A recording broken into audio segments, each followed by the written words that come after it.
مسله چې هغه زمونږه پنځمه مسله ده، نو هغه دا ده چې اصل کې د رمضان د روژې یا د اخترونو یا د حج دا ټول دارومدار د میاشتې په لیدو او په نه لیدو باندې دی.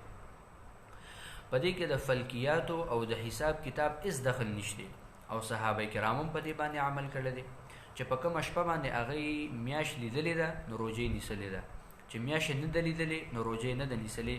او پیغمبر علیه السلام هم د دې دپاره شرط لګولی دی اذا رأیتم الهلال فصوموا و اذا رأیتم الهلال فافطروا، چې روژه اله نیسئ چې میاشت خپله ووینئ، اختر اله کوئ چې میاشت په خپله باندې ووینئ. نو اصل کې د روژې او د اختر د دې ټولو حساب هغه د میاشتې په لیدو او په نه لیدو باندې دی.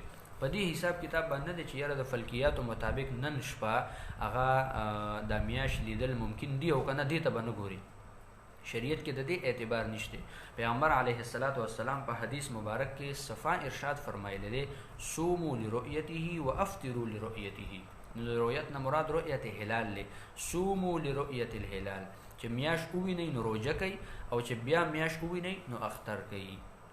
د دې نه دا مسله ثابت شوه چې د روژې د اختر د حج دا ټول حساب کتاب دا د میاشتې په لیدو او په نه لیدو باندې روان دی. دا په دې باندې نه دی روان چې د فلکیاتو اعتبار سره نن میاشت لیدل ممکن دي او که نه دي. دا پنځمه مسله وه. بیا شپږمه مسله مونږ سره دا ده چې آیا د سعودي عرب په اعلان باندې مونږ په پاکستان کې اعلان کولی شو او که نه.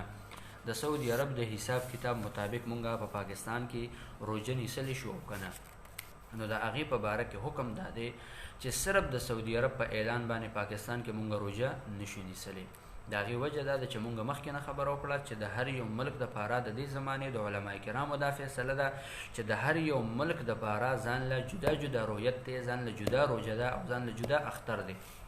اوس سعودي عرب سره د منځونو په ټیم کې هم زمونږ اختلاف دی. هغوی زمونږ نه 2 غنټې وروستو روان دي. مونږ د ماښام مونځ د ماسخوتن مونځ د هغوی نه 2 غنټې مخکې کوو، هغوی زمونږ نه 2 غنټې وروستو کوي. روژه ماتې مونږ 2 غنټې مخکې کوو، هغوی یې 2 غنټې وروستو کوي. د پیشمني ټیم دلته کې 2 غنټې مخکې راځي او هلته 2 غنټې وروستو راځي. نو که چېرې سعودي عرب سره زمونږ په دې کې اختلاف راتلی شي، په دې ټیم کې اختلاف راتلی شي،